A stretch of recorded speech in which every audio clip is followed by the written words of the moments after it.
Se o mar me submergir na tua mão, me traz à tona pra respirar e me faz andar sobre as águas.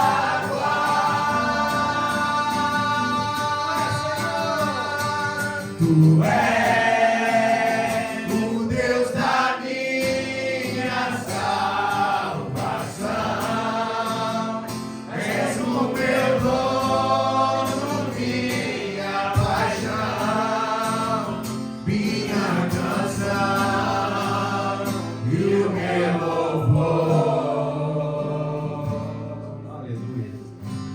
assim, Senhor Jesus. Senhor Jesus. Tu és o meu Salvador. Tu és o meu Salvador. Não há outro. Não há ninguém. Que possa me salvar. E nessa manhã. Eu estou aqui. Para ser salvo. De todos os meus temores. De todos os meus problemas. A solução está no Senhor. Eu creio, eu declaro, e eu dependo do Senhor. Eu dependo em nome de Jesus. Aleluia. Você pode aplaudir o seu Salvador. Aleluia. Pai, em nome de Jesus. Quero dizer para você, meu querido, você não precisa ter uma aula de como ser salvo. Você precisa entender que é um Deus que salvou você. E se Ele salvou você uma vez, Ele vai salvar você sempre até o final de tudo que você precisa. Quando Pedro estava afogando ali, Jesus não falou, Pedro, vou te dar um manual de como aprender a nadar. E jogou para ele. Eita! Pedro não precisava aprender a nadar. Pedro precisava que alguém puxasse ele daquela situação. Eu não estou aqui para ensinar você ou falar de técnicas que vão ajudar você a melhorar a sua vida. Eu estou aqui para falar para você que Jesus na cruz resolveu todos os seus problemas. Amém. Lá na cruz tem um Salvador. Jesus não veio aqui, o Evangelho não está aqui para melhorar a sua vida, para fazer de você uma pessoa melhor. Não é isso que é o Evangelho. Porque se tornar uma pessoa melhor, não precisa ser crente para isso. Tem gente lá fora que não conhece a Jesus, que deixa de fumar, que deixa de fazer coisas ruins, que às vezes consegue se aprumar na vida sem Cristo. Mas se ele não aceitar Jesus, ele está arrumando para o inferno. O Evangelho não é sobre uma vida melhor, é sobre você e eu estávamos indo para o inferno, e Jesus veio e nos salvou. Ele nos tirou do império das trevas, nos transportou para o reino da luz. Então o Evangelho não é sobre uma vida melhor, é sobre salvação, amém, irmãos? Amém. O que era impossível ao homem é possível para Deus. O homem nunca alcançaria o céu. Deus desceu do céu, deixou a tua glória, morreu aqui no nosso lugar, ressuscitou, e quando nós cremos, nós morremos e ressuscitamos com Ele. Então ontem nós tivemos o batismo, foi uma bênção. Depois nós vamos chamar as irmãs para nós orarmos com elas, né? E hoje vai ser a primeira ceia delas, aleluia. Tinha muita vida de Deus, irmãos. E a gente batizando ali, e o pessoal na praia curioso, perguntando o que estava acontecendo. E a mulher e uma senhora fala, nossa, mas foi muito bonito, foi muito lindo. Mal sabe ela que era a presença de Deus tocando no coração dela. Eu gostei de fazer batismos na praia, vou fazer muitos batismos na praia. Vamos fazer com a praia cheia, para todo mundo ver. Ô, irmãos, que poderoso. Eu sou batizado. Em dezembro nós vamos ter mais um batismo na praia. Aleluia. Irmãos, Deus salvou você uma vez, Deus vai salvar você sim. Amém, amém. Quantas vezes forem necessárias, se você for salvo, Ele vai te salvar. E essa palavra vai falar um pouco disso, o nome dessa palavra é a quarta vigília. Amém? A vigília da noite é dividida em 4 vigílias. A primeira das 6, das 18, às 21, depois das 21 meia-noite, e depois da meia-noite às 3, e a quarta vigília e última é das 3 às 6 da manhã. E esse episódio aconteceu, e nós vamos falar de alguns princípios aqui que você vai compreender, e às vezes você vai enxergar algo da sua vida aí. Eu já queria ir para o texto, para mim, Marcos 6, 45 ao 52. 45 ao 52. Aleluia. Eu tinha um copo d'água por aí. Está em algum lugar. Se eu quiser encher aqui, por favor. Aleluia. Vamos seguir aqui então. Logo a seguir, compeliu Jesus, os seus discípulos, a embarcar e passar adiante para o outro lado. Fala assim comigo. Jesus mandou. Os discípulos passarem para o outro lado. Esse compelir era Jesus falando, vamos embora, vai, entra no barco, atravessa para o lado de lá. Eles estavam indo para o outro lado. Já vou falar o contexto disso aqui. Quem que mandou eles para o outro lado? Jesus. Eles foram debaixo do que eles estavam sentindo ou foram debaixo de uma palavra de Jesus? Então eles estavam andando em obediência, sim ou não? Sim. Então aqui Jesus ele deu uma direção, Jesus ele deu uma palavra. Jesus deu uma direção, uma palavra para você nesses dias? Sim ou não? Sim. Ande debaixo dessa palavra. Então Jesus deu uma palavra para os discípulos e falou, olha, embarca, vai na frente para o outro lado. Então aqui eles estão fazendo aquilo que Jesus mandou. E quando você faz algo que Jesus mandou você fazer, coisas acontecem. Então Jesus falou, fora, entra no barco, passa para o outro lado. Então todo mundo aqui nós vamos partir do princípio que os discípulos estavam andando debaixo de uma palavra de Jesus. Amém, irmãos? Amém. Passar adiante para o outro lado, a Betsaida. Enquanto ele despedia as multidões, Jesus não foi junto no barco. Tendo-os despedido, subiu ao monte para orar. O que Jesus estava fazendo, irmãos? Orando. E eu acho que ele estava orando, intercedendo pelos seus discípulos. A palavra de Deus diz que Jesus é o nosso intercessor. Ele está orando, intercedendo por você nesse momento. Amém. É incrível, irmãos. Ontem um amigo meu, pastor lá de Braga, o pastor Rafael, me ligou e falou assim, Deus mandou orar e jejuar por você 21 dias. Deus levanta intercessores para orar por você e você nem sabe. Deus manda. Ele não só intercede, mas ele manda a gente orar por você. Eu fiquei assim, meu Deus, ele chegou e falou, olha, fala para mim todos os seus alvos, que Deus mandou orar por todos os seus alvos. Amém. Ele é um homem de Deus cheio do Espírito Santo. Batista conhece, muitos irmãos conhecem. Ele me ligou assim do nada e falou, Deus mandou fazer isso. Também, então também eu vou orar por você. Depois você fala os seus alvos que eu vou orar também.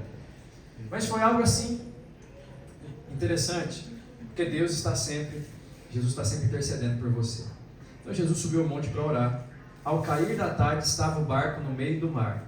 Entenda que o mar aqui é o mar da Galileia, não é um mar, é um lago muito grande, chamado de mar.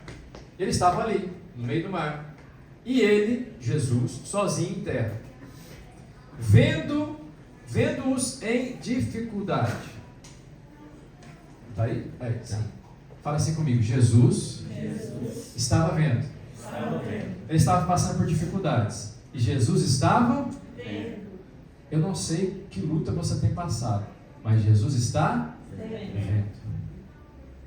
Às vezes nós temos a impressão, Deus, cadê o Senhor? O Senhor não está vendo o que está acontecendo? Nós temos a sensação de abandono, temos uma sensação de não sermos amados, mas não viva pelas sensações, viu, irmão? Viva pela palavra de Deus. Então você vai ter que escolher, muitas vezes, entre aquilo que você está sentindo e aquilo que a palavra está dizendo. Jesus está vendo o que você está passando hoje. Ele está vendo. E olha que coisa interessante. Vendo-os em dificuldade. Então Jesus estava vendo. Jesus estava no alto do monte.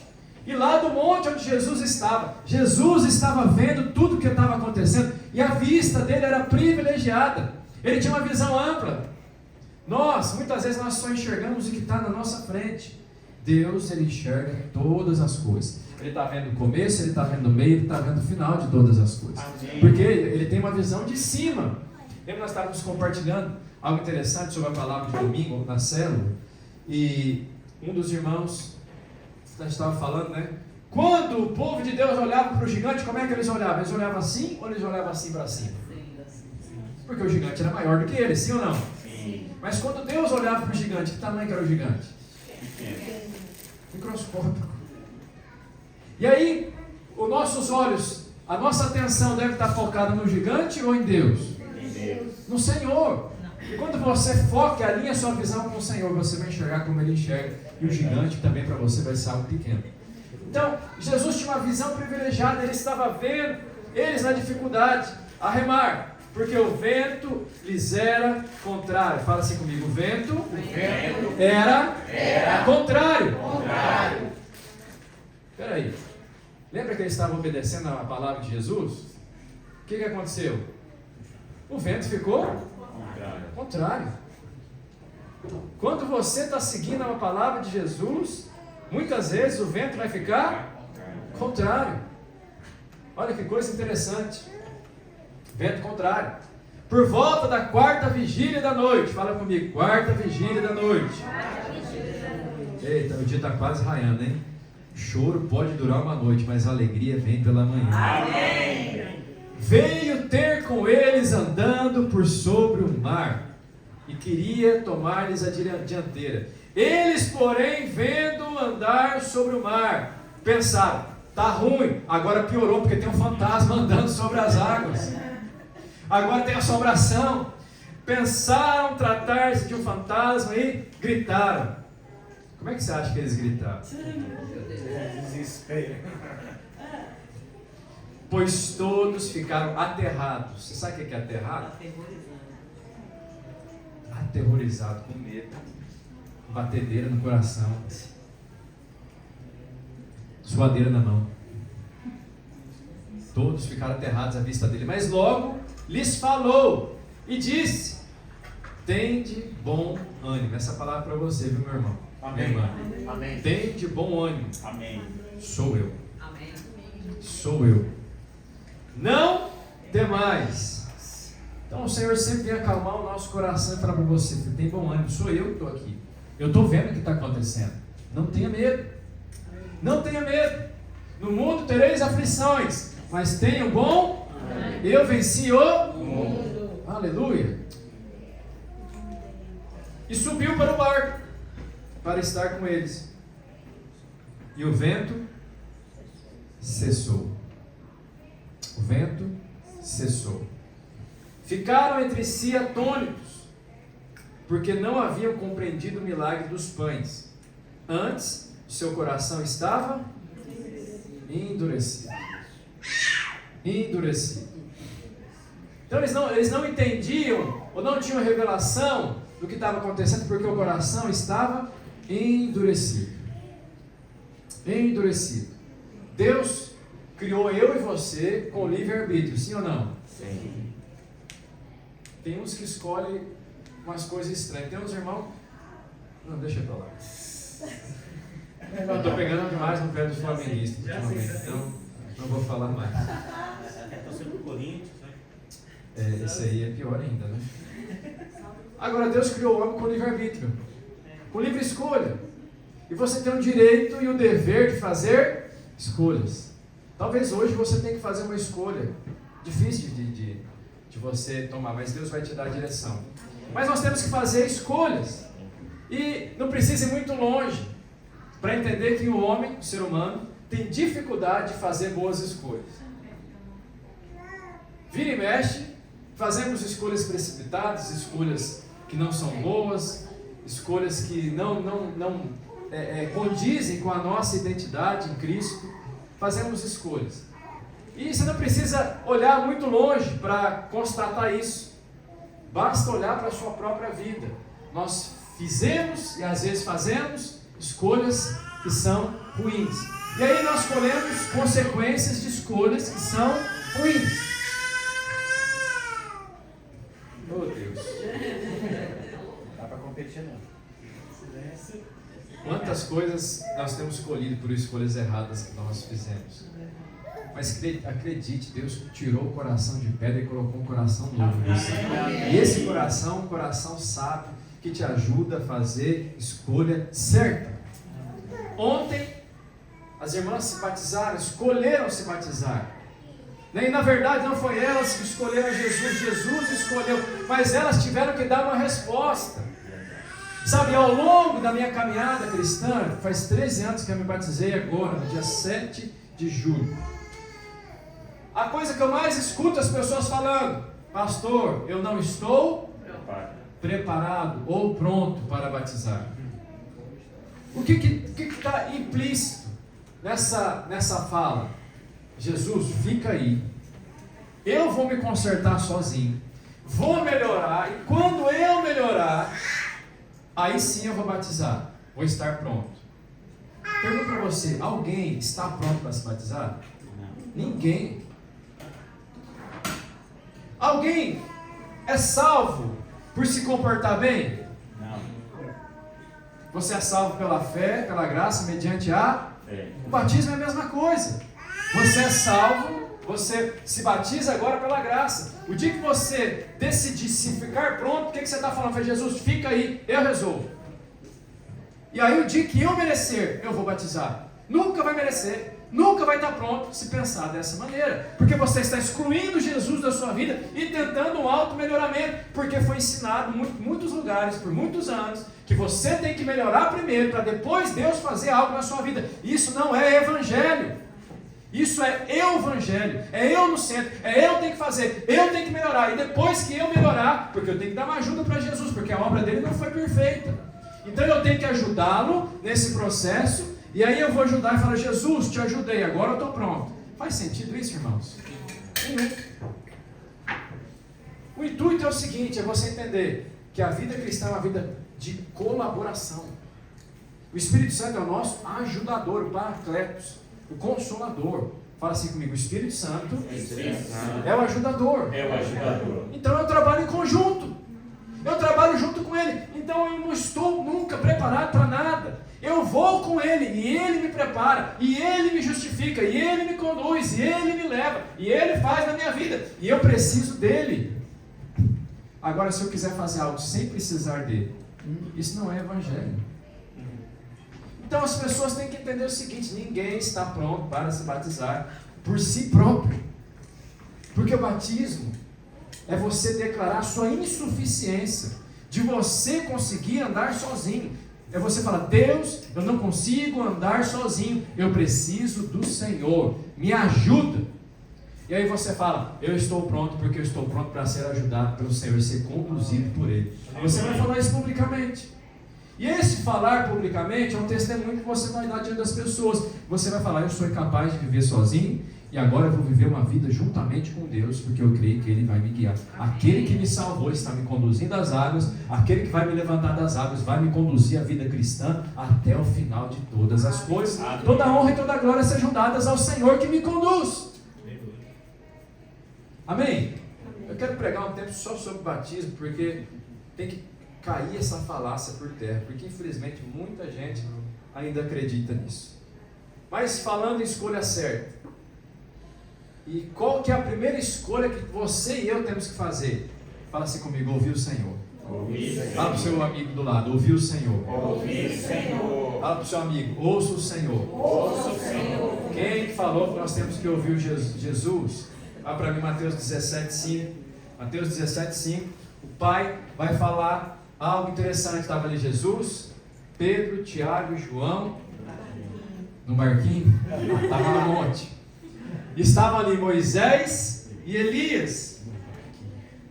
Jesus, Pedro, Tiago, João e Moisés e Elias e Deus Pai. Uma reunião, uma célula poderosa, sim ou não? Meu Deus do céu. E aí eles estavam ali. E aí Jesus falando com Moisés, falando com Elias, os discípulos vendo, e Pedro ali empolgado, porque Pedro era do fogo. Mas qual que era o fogo dele? Senhor, não, os irmãos, né? Tiago e João. Senhor, eles não aceitaram a tua palavra. O Senhor quer que a gente ore mandando cair fogo do céu? Eles eram fãs de Elias. E aí estava ali Elias, imagina como é que eles ficaram. A minha filha ganhou uma figurinha do Lamin Yamal agora, que a Jo deu para ela. Ela está pulando para cima e para baixo. Imagina se ele fosse bem, né? Agora, imagina ali, você está vendo aquela pessoa, Elias estava ali. Então eles ficaram ali. Mas aí o que Deus Pai vai falar? Não é para ouvir Elias, não é para ouvir Moisés. Olha só, falava ele ainda, porque Pedro já foi na frente e fez: Jesus, o Senhor quer que a gente faça uma tenda? para Elias, uma tenda para Moisés, uma tenda para o Senhor, e Pedro falando, e quando ele falava ele ainda, quando uma nuvem luminosa os envolveu, e eis, vindo da nuvem uma voz, foi um cala a boca, Pedro, cala a boca. Este é o meu filho, amado, em quem me comprado, a ele. ouve. Não é para ouvir Moisés, não é para ouvir Elias, é para ouvir Jesus Cristo. Amém. É para ouvir a palavra da graça, não é para ouvir a palavra da lei e da condenação. Então, ouvir Jesus é colocar a palavra dele acima das circunstâncias, Amém. acima das coisas. Ele disse que ele tem cuidado de nós. 1 Pedro 5,7, coloca lá para mim. A palavra de Deus diz: ele tem cuidado de nós. Ele tem cuidado de nós, lançando sobre ele as nossas ansiedades. 1 Pedro 5,7. 1 Pedro 5,7 vai falar isso. Aleluia, tem alguém aí? Os irmãos estão no treinamento. Aprendendo. Aí. Vocês têm paciência com eles, viu, irmão? Não precisa desculpar não, está no treinamento, não faz mal. Lançando sobre ele toda a vossa... Por que você vai lançar ansiedade sobre ele? Porque ele tem cuidado de nós. Quantos creem nisso? Amém. Jesus, o senhor não está vendo o que eu estou passando aqui?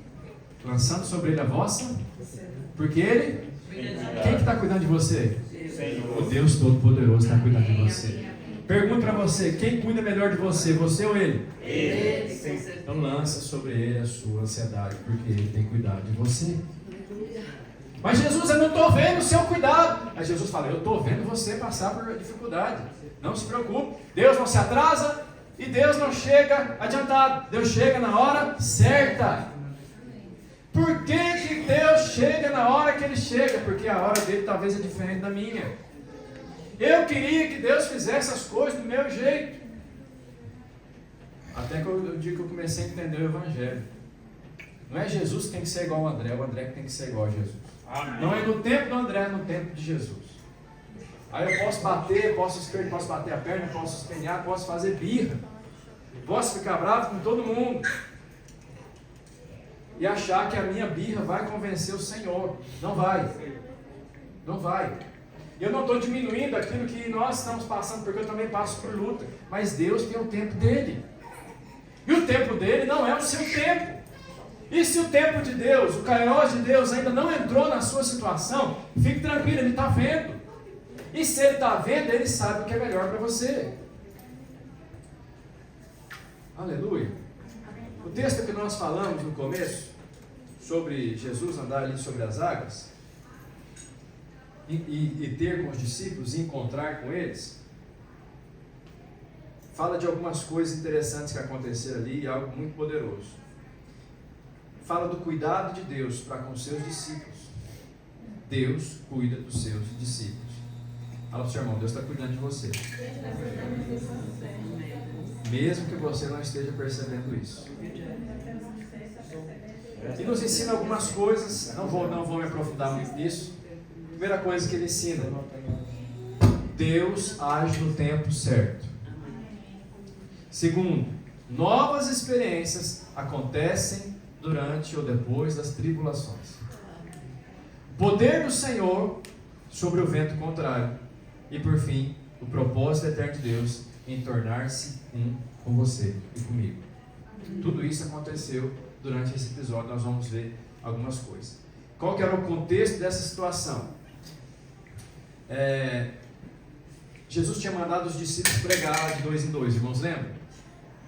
70 discípulos enviou, e de 2 em 2, como é que é? Tem uma música, né? 70 discípulos escolheu, e de 2 em 2 os enviou.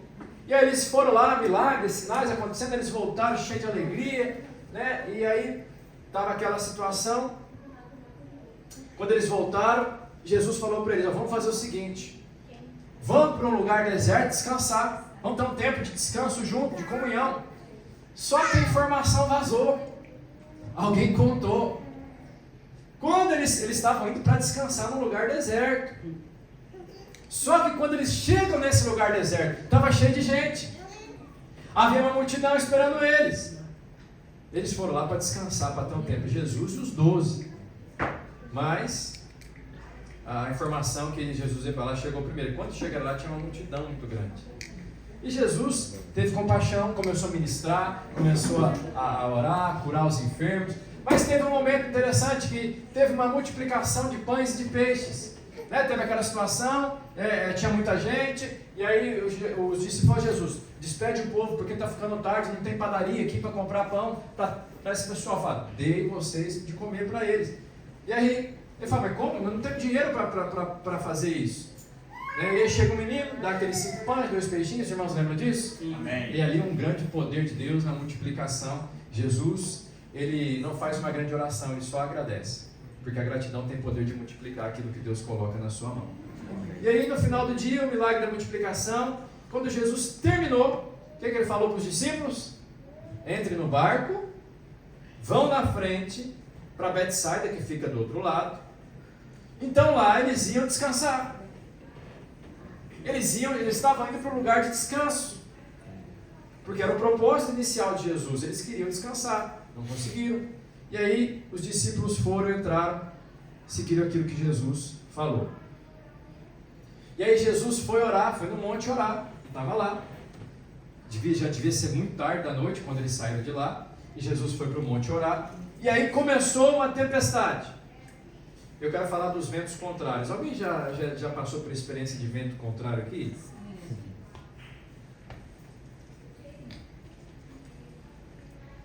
Ou é só eu? Sim. Só eu e a Aline. Vento contrário. Então Jesus estava lá orando e ventos contrários começam. Você tem que ter uma coisa na sua mente, entender algo. Que o diabo, o mundo e a sua carne nunca vão apoiar a palavra de Deus que foi liberada sobre a sua vida. Eles vão ser contrários. Sempre que Deus tem algo para você, tem a palavra para você, a palavra de Jesus para você, o diabo, a carne e o mundo vão fazer oposição àquela palavra. Não ache que o mundo é a favor do que Jesus tem para nós, ele é contra.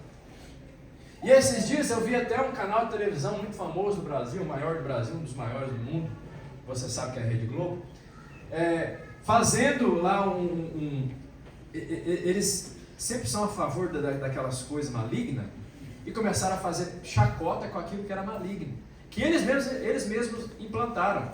E às vezes eles tentam dar uma maquiada, coloca lá um pastor, alguém, algum evento, tal. O mundo nunca vai ser a favor do Evangelho. O mundo vai sempre se opor ao Evangelho. Se você se posicionar pelo Evangelho, você é inimigo do mundo.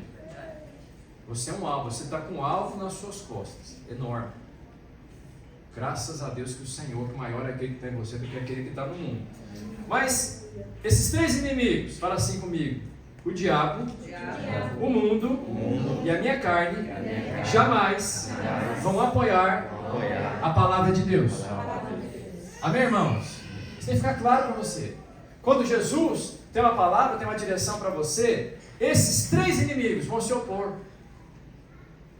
A sua carne é aquela que está com você, não é o seu patrão, não é o seu cônjuge, não é os seus filhos, não é o seu amigo que vai se opor simplesmente, pode ser usado, mas o pior é a sua carne. A sua carne é o pior inimigo que você tem, porque está ali com você todo dia. Infelizmente a carne não converte.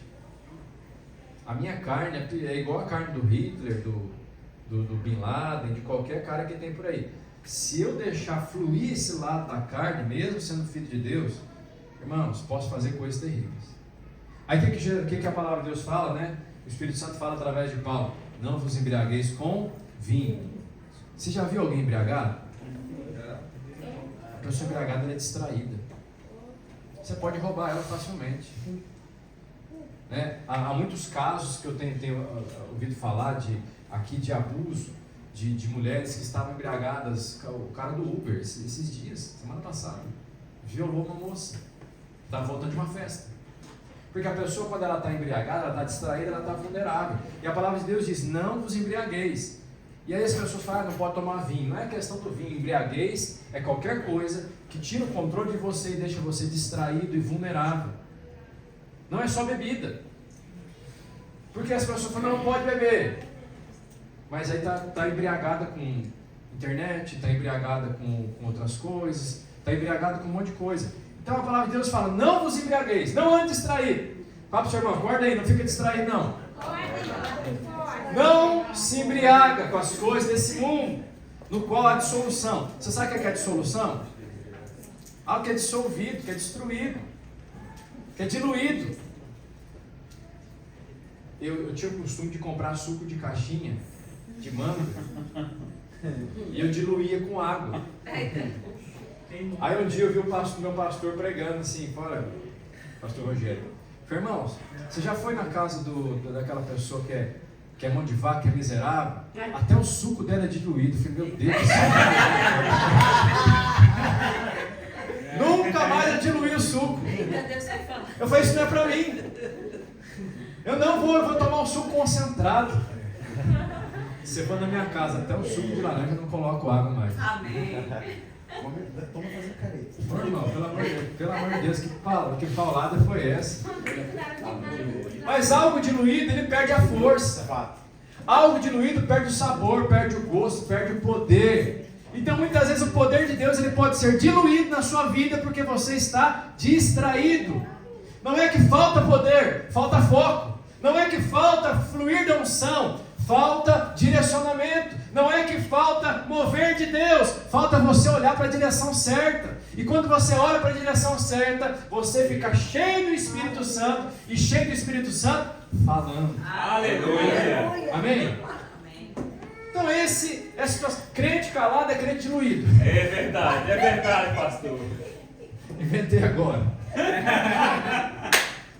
Está diluído. É crente. É homem e mulher de Deus, filho de Deus, amado de Deus, mas está diluído com outras coisas. Aí dissolve o poder. Eu não estou sentindo, eu não estou vendo o poder de Deus acontecer. Se encha do Espírito Santo de Deus falando entre vós, Amém. com salmos, cânticos espirituais, submetendo uns aos outros. Quem é diluído não consegue submeter. Tem dificuldade de submissão. A palavra submissão é algo terrível para muitas pessoas, porque acham que submissão é uma posição de humilhação, simplesmente deve ser um capacho, alguém que pisa em cima. Se submeter, você se colocar debaixo você reconhecer para ter uma autoridade aqui, eu vou colaborar, eu vou estar junto, vou estar debaixo da mesma missão. Não é aceitar tudo cegamente. Até porque quando uma autoridade dá uma opinião, a opinião é dela. Você pode aceitar ou não. Mas quando fala da palavra de Deus, aí é outra coisa. É a palavra do Senhor. Mas estar debaixo da mesma missão. E você só consegue fazer isso se você estiver cheio do Espírito Santo de Deus. Então a palavra de Deus, Jesus, naquele momento, disse aos seus discípulos, vão para o outro lado para descansar. Então entre você e o descanso, às vezes vai ter um vento contrário, mas é necessário vencer o vento contrário, para você chegar do outro lado e descansar. Irmãos, eu acompanhei a Roberlane, os outros irmãos não conseguiam acompanhar tanto de perto, era mais batista, estava ali acompanhando. Muitos iriam se batizar, poucos chegaram lá, atravessaram o mar. Por quê? E não condene esses irmãos, porque tem uma guerra espiritual. Tem vento contrário. É difícil. A Roberlane sabe quanto foi difícil chegar lá ontem. Eu me batizei, eu não sei o seu batismo, meu batismo foi difícil chegar lá. Por quê? Porque é uma palavra de Jesus. Jesus falou, olha, a todo aquele que crê será batizado. Você tem que, o batismo faz parte, o batismo não salva, mas ele é uma confirmação, um selo da sua salvação. É um ato exterior de algo que aconteceu dentro de você. Então todo aquele que é salvo, ele pede o batismo. É natural. Só que eu vou falar para você, irmãos, entre você chegar nesse lugar de descanso chamado batismo, tem um mar e tem vento contrário. Tem vento contrário. E muitos irmãos não conseguiram, mas glória a Deus que as irmãs conseguiram. Foi poderoso. Ô irmãos, eu estava lá na praia com as irmãs ali orando antes do batismo, eu senti tanta presença de Deus. Eu falei, Senhor, foi o batismo que eu mais senti presença de Deus. Amém. Os batismos são poderosos, mas esse foi algo especial. Porque tinha unção, tinha presença de Deus naquele lugar, tinha descanso. Mas para chegar lá, teve que vencer o vento contrário. Então a Bíblia fala que o vento era contrário à direção que Jesus havia dado. Antes de Jesus dar uma direção, não tinha vento contrário. Mas quando Jesus deu a direção, o vento se tornou um vento contrário. Sempre o vento vai ser contrário à direção que Jesus te dá. Nós estamos na contramão desse mundo. O vento resistiu aos discípulos, que estavam debaixo de uma palavra de Jesus. Isso acontece. Sempre será assim por parte do vento. Não tenha dúvida que o vento representa o diabo, o mundo e a nossa carne. Eles são sempre contrários à palavra do Senhor. O diabo vai resistir no seu casamento, vai resistir seus filhos, vai resistir a sua saúde, vai resistir o seu chamado e por aí vai. Porque são coisas que Jesus te deu. E ele pode resistir, mas jamais terá vitória sobre você. Porque você já é mais que vencedor em Cristo Jesus. Olha que coisa poderosa. Romanos 8, 31. Romanos 8, versículo 31.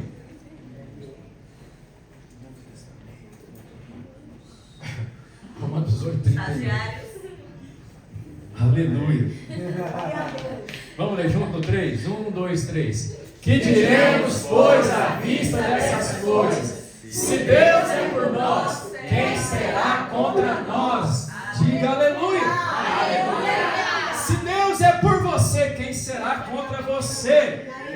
Se Deus é por nós, quem será contra nós? Pode vir um inferno, os capeta montado nos outros capeta para cima de você. Deus é por você. O inferno todo pode se levantar contra uma palavra de Deus sobre a sua vida.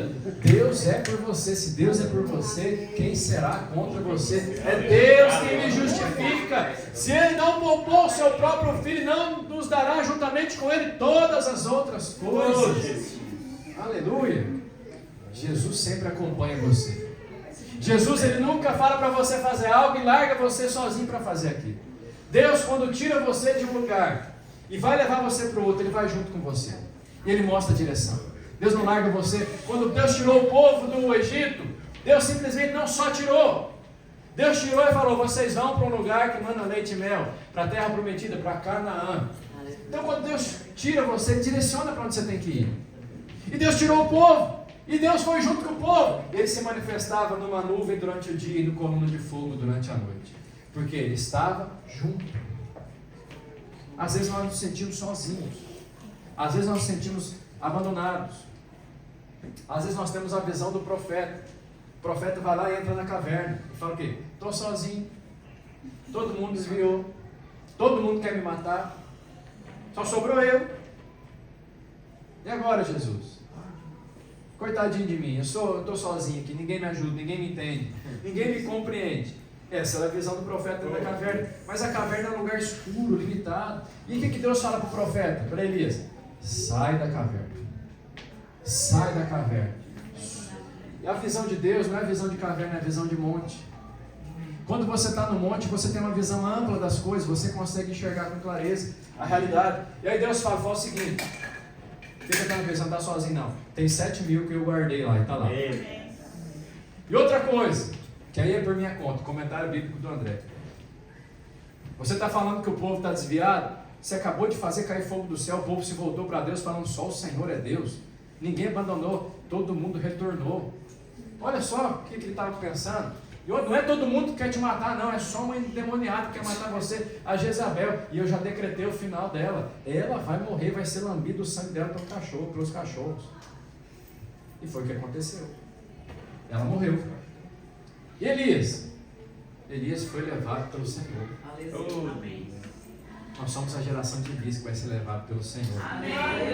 Só não podemos ficar dentro da caverna. Temos que sair da caverna e ir para o monte. Para o monte... Quando você olha, enxerga de maneira ampla. E você fala. E quando você fala, a sua voz ecoa. E as pessoas escutam. Na caverna ninguém escuta o que você tem para falar. Então o profeta não pode ficar dentro da caverna. Deus te chamou para ser profeta nessa geração. Então, Jesus, o que Jesus fez depois que libera a palavra? O que Jesus faz depois que Ele libera a palavra para você? Ele acompanha você. Ele está presente em todo o tempo. Ele não te abandona. Creia nisso, viu, irmão? Amém. Deus te dá uma palavra e não te deixe sozinho. Então, nesse episódio, a gente vai ver algumas coisas. E tinha duas visões que estavam acontecendo. Duas visões, fala comigo, duas visões. a gente vai entender que no reino de Deus não pode ter duas visões. Qual que era a primeira visão? Dentro do barco. Era a visão dos discípulos. Qual que era a outra visão? A visão de monte, que era a visão de Jesus. Os discípulos talvez estavam pensando que Jesus abandonou eles. Por quê? Porque Jesus deu a palavra, mas Jesus tinha sumido da vista deles. Eles não estavam vendo Jesus, mas Jesus estava vendo eles. Às vezes, aparentemente, Jesus some da nossa vista, mas nós nunca sumimos da vista de Jesus. A palavra de Deus diz que os olhos do Senhor passam por toda a terra. Ele enxerga todas as coisas. Agora eles estavam com dificuldade, Jesus não aparecia. Ô Senhor, cadê o Senhor? Estou passando luta, estou passando dificuldade, o Senhor não aparece. Quem já passou por isso? Essa era a visão dos discípulos. Mas lá no monte, Jesus acompanhava tudo que estava acontecendo. E aí Jesus foi na direção deles para ajudá-los. E quando é que Jesus resolveu ir até eles? Quando, irmãos? Alguém falou certo. Na quarta? Por que Jesus não foi na primeira vigília? Por que ele não foi na segunda vigília? Por que na última vigília? Porque Deus sabe o momento certo de agir. Ele sabe o momento certo de fazer as coisas acontecer. Jesus agiu na quarta vigília, mas ele estava acompanhando tudo desde o começo. Desde o começo, ele estava vendo tudo que estava acontecendo. Mas o momento dele agir era o momento da quarta vigília. E eu quero falar do tempo perfeito do Senhor, já estou acabando. Jesus, como é que Jesus foi ao auxílio dos discípulos? Andando sobre As águas. As águas estavam calmas ou estavam turbulentas? Turbulenta. Então Jesus agora faz algo que os discípulos ainda nunca tinham visto. Ele estava andando sobre água turbulenta. E quando Jesus chegou ali perto, o que eles pensaram que Jesus era? Fantasma. Às vezes está turbulento, parece que as coisas pioram, em vez de vir Jesus, vem um fantasma. Eles clamando, Jesus, vem, nos acorde. Aí chega um fantasma. Mas não era, eles estavam com a visão equivocada. O Senhor tem um tempo certo de agir e Ele fará coisas novas que vão surpreender você. Amém. Fique na expectativa de ser surpreendido pelo Senhor. Coisas que você não está acostumado a ver, que você ainda não viveu, Deus vai fazer acontecer na sua vida. Amém. O Senhor quer.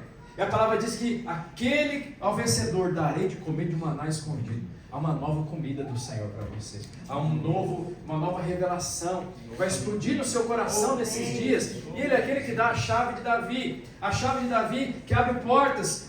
E a porta que Deus abriu ninguém pode fechar. E a porta que Deus fechou ninguém pode abrir. Aleluia. A porta não se abre com força, se abre com chave. Deus vai entregar chaves para você abrir portas. Amém. Aleluia. Ele vai colocar nas nossas mãos flecha da vitória. Aleluia. Flecha da vitória. Ele sempre está presente intercedendo a nosso favor. Então não tem vento contrário que vai parar você. Por quê? Deus é Senhor sobre os ventos. Tem uma canção que fala sobre a tempestade, tu és rei. O Senhor vai acalmar o vento. E você vai andar com Ele sobre as águas também, em nome de Jesus. Ele fez isso com aqueles discípulos, Ele vai fazer com você também. Tão somente creia. Fala para o seu irmão, tão somente creia. Algo novo aconteceu na vida de Pedro. Você pode falar o que quiser de Pedro, mas qual foi o único discípulo que andou sobre as águas? Foi Pedro. Pedro andou sobre as águas. Ele talvez nunca imaginou que um dia ia fazer isso. Talvez você vai experimentar de coisas que você nunca imaginou na sua vida.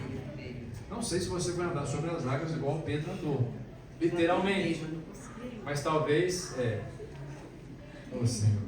Acho que falta fé. Pois é. Para uns é mais fácil andar sobre as águas do que os outros, né? E quando que ele andou sobre as águas? Quando que ele teve essa experiência extraordinária? Quando estava tudo tranquilo? Não. Ou quando estava tudo turbulento? Turbulento. Se você está passando por tribulação, você vai ter uma grande experiência com Deus. Amém. Esses dias. Então o vento contrário aconteceu porque eles estavam fazendo aquilo que Jesus disse para eles fazerem. Pedro andou sobre uma palavra de Jesus e cada passo que ele deu em obediência e na direção de Jesus. Na direção de Jesus. E assim vai ser conosco. Porque a gente ouve a palavra de Deus, abraça a palavra de Deus, anda na palavra de Deus, o vento vai ser contrário. Irmão, se não tem vento contrário na sua vida, para e repensa um pouco a sua vida, tem algo estranho. Sempre que você posicionar no propósito de Deus, vai ter resistência e oposição. Se não tem, avalia, ora ao Senhor. Não estou falando para você pedir para Deus mandar tribulação. Mas quando você posiciona na palavra de Deus, vento contrário se levanta. Mas nós não retrocedemos, amém, irmãos? Amém. Nós avançamos. Amém. O Senhor vai te levar a coisas maiores do que você está acostumado a viver na sua vida cristã. Deus vai agitar as águas da sua vida. Amém. Não é algo ruim, é algo bom. Se prepare, viu? Se prepare, porque Deus vai fazer algo poderoso na sua vida e vai ser rápido. Amém. Enfrente o vento contrário na certeza de que Deus está agindo a seu favor. Deus não é contra você, Deus é por você. Espere coisas novas da parte do Senhor. Espere coisas extraordinárias da parte de Deus. Porque Ele é Senhor sobre todas as coisas e Ele é Senhor sobre a luta que você está passando hoje. Ele é o Senhor. Jesus subiu no barco. Pode vir aqui, Tom, por favor. E antes de Jesus subir no barco, tinham duas visões. Lembra das visões? A visão dos discípulos no barco e a visão de Jesus no monte. Quantos se lembram disso? Amém. Mas agora Jesus não está mais no monte. Jesus está onde? No barco. Está no barco. Agora com Jesus dentro do barco, significa que a visão do barco, que era uma visão natural, de medo, uma visão carnal, ela caiu por terra. E agora começa a dar lugar à visão do monte. Agora, eles estão juntos no barco. Jesus não levou eles para o monte. Jesus desceu do monte e veio para o barco. E entrou no barco. A iniciativa foi do Senhor. E agora, juntos no barco, eles estão unidos na mesma visão. E qual que é a visão que tomou conta do barco? A visão do monte. Não é mais uma visão de medo. Não é mais uma visão limitada. Agora é uma visão de fé. Jesus quer entrar no barco da sua vida e te dar uma visão de fé. Alinhar a sua visão hoje. A sua visão hoje vai ser alinhada com a visão do Senhor. Você vai deixar de enxergar as coisas de maneira natural e vai enxergar o sobrenatural de Deus na sua vida. Vai enxergar de maneira sobrenatural. A visão de Jesus vai alinhar com a sua visão. Deus vai alinhar hoje a sua visão e vai dar para você visão de monte, visão de águia.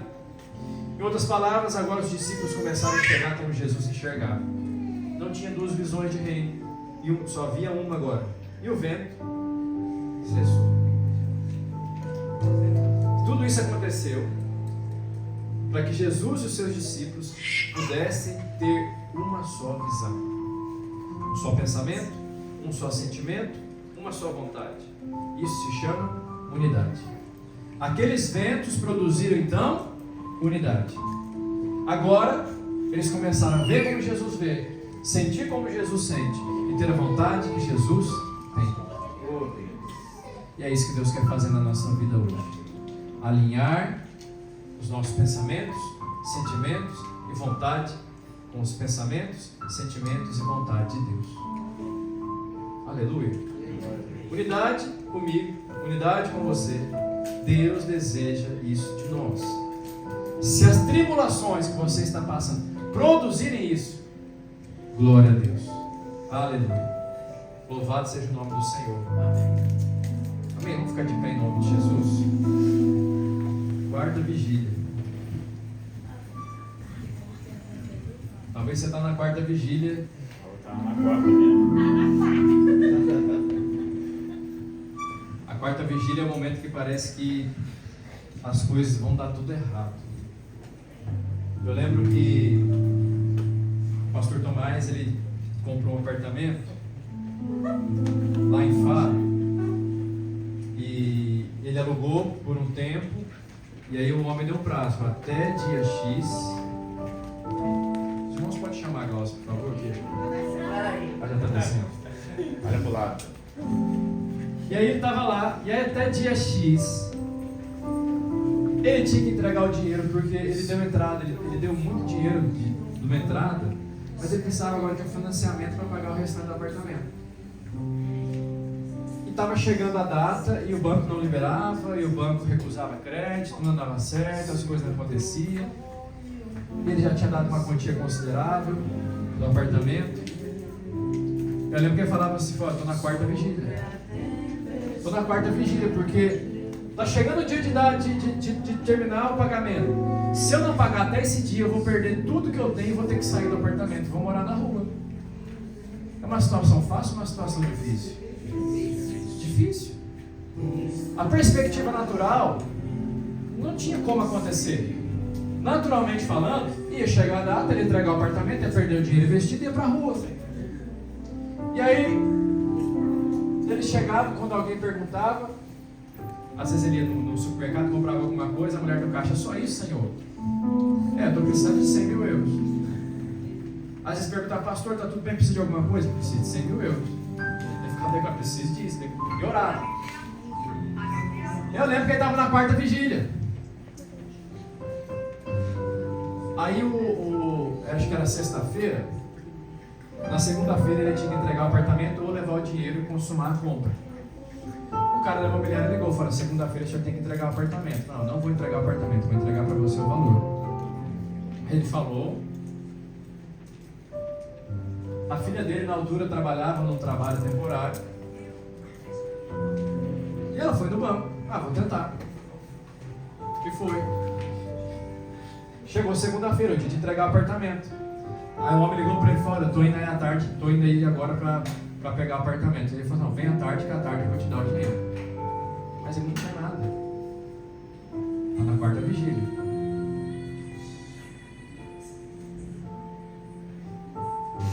Amém, irmãos? Preciso dar atenção aqui. Aí o homem chegou de manhã e falou, vou pegar o apartamento. Ele falou, vem à tarde eu vou dar o dinheiro. E aí de manhã, o crédito da filha dele foi aprovado. Chegou à tarde, eles foram no banco, o banco passou o dinheiro e ele continuou morando no apartamento. Hoje o apartamento é dele. Mas ele foi até a quarta vigília. Deus poderia ter agido antes, sim ou não? Sim. Mas Deus agiu nos 47 do segundo tempo. Por que o Senhor fez isso? Não sei. Mas eu sei que se Ele fez assim, é porque foi o tempo perfeito de Deus. Aleluia. Eu quero orar com você nessa manhã. Feche os seus olhos. Pai, em nome de Jesus, eu declaro hoje um alinhamento de visão, um alinhamento de sentimento, de vontade, de pensamento com o Senhor. O Senhor, Deus, é quem alinha todas as coisas em nome de Jesus Cristo.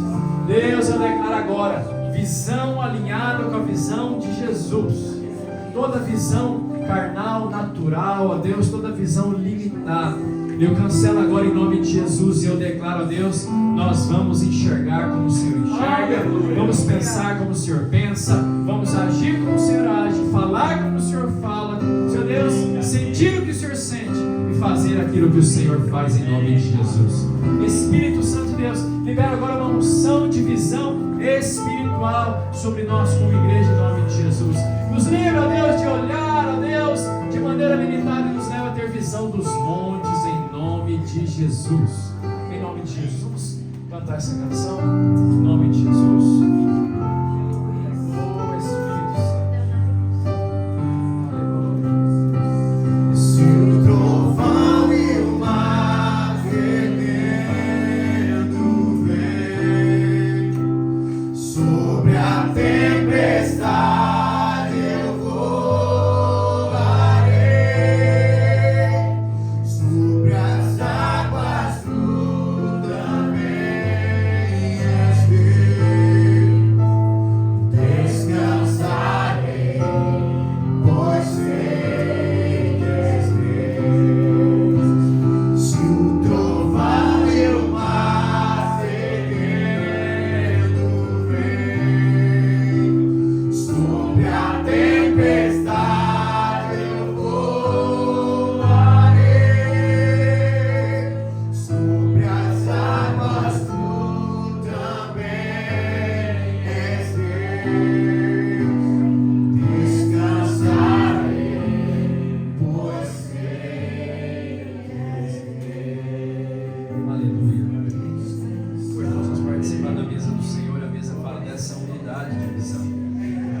toma da mesa, você está compartilhando com o Senhor daquilo que é dele.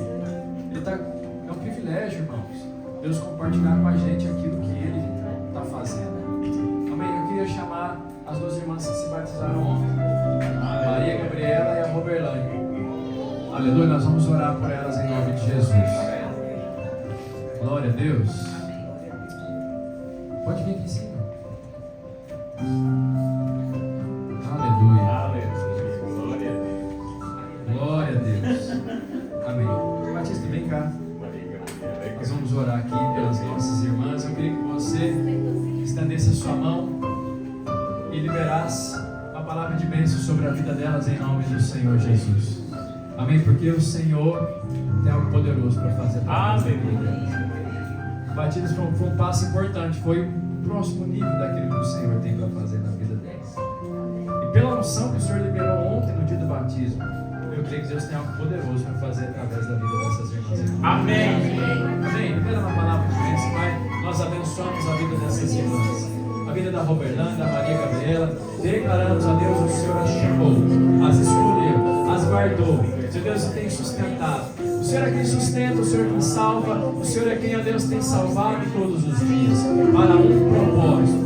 E o teu propósito vai se cumprir na vida das nossas irmãs em nome do Senhor Jesus. Nós declaramos graça para caminhar na presença do Senhor, favor e fortalecimento para Deus fazer aquilo que o Senhor tem chamado, para seguir a tua palavra. E mesmo que vento contrário se levante, elas vão permanecer firmes no Senhor, porque o Senhor é com elas em nome do Senhor Jesus. Deus, que a visão delas esteja alinhada com a visão do Senhor, que elas possam enxergar o sobrenatural de Deus em nome de Jesus. Amém. Pode ser.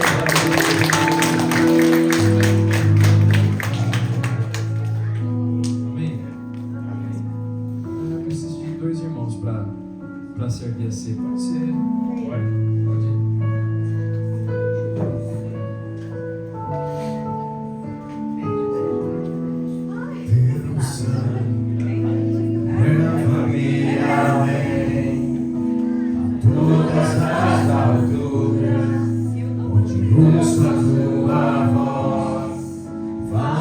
Tua justiça pela minha vida, Jesus recebe o sangue.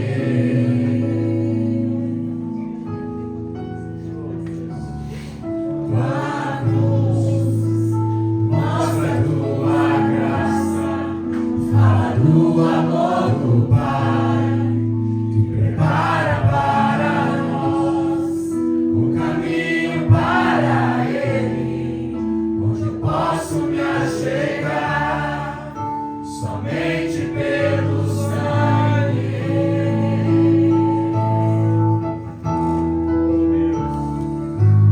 Que nos lava dos pecados, que nos traz restauração. Nada além do sangue, nada além do sangue de Jesus.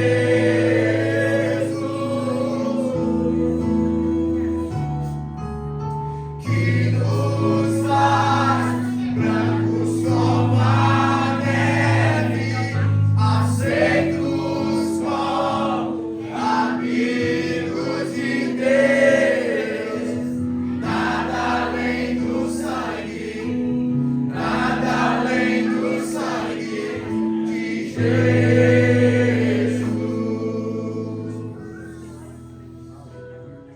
Aleluia. Todos pegaram o elemento da ceia? Não falta ninguém? Levanta o seu pão. Nós vamos agora consagrar ao Senhor. Pai, em nome de Jesus, nós consagramos esse pão e declaramos que ele é o símbolo do teu corpo que foi moído, picado na cruz do Calvário. Deus, o Senhor é o trigo que caiu na terra e deu muito fruto. Nós somos frutos do Senhor. E muitos frutos hão de vir, porque o Senhor foi moído na cruz do Calvário, foi despedaçado na cruz do Calvário. Senhor Deus, a ira de Deus, o fogo de Deus foi sobre o Senhor naquela cruz, e o castigo que nos traz a paz estava sobre ti, para que hoje nós possamos viver em paz. Nós cremos, a Deus, que lá na cruz o teu corpo levou todas as nossas enfermidades. E quando nós comemos do pão, comemos saúde para nós. Saúde física, saúde emocional e fortalecimento espiritual. E declarando que nós somos um só corpo em Cristo Jesus. Levanta o seu cálice. Pai, nós declaramos, esse é o cálice da nova e eterna aliança, que fala do sangue que foi derramado em favor dos nossos pecados. Passado, presente e futuro, foi tudo lavado e perdoado pelo sangue do Cordeiro. Deus, obrigado pelo teu sangue que faz a gente se aproximar do Senhor. Nada além do sangue. Não é pelo meu comportamento, minha obediência, minhas boas obras. É somente o sangue de Jesus que me salva, me perdoa, me aproxima, me justifica diante do Senhor. E hoje, ó Deus, livre de toda consciência do pecado, nós tomamos para a tua glória, exaltando a obra do Senhor no Calvário, que nos perdoou completamente em nome de Jesus. Amém. Pode tomar ceia com o seu irmão em nome de Jesus.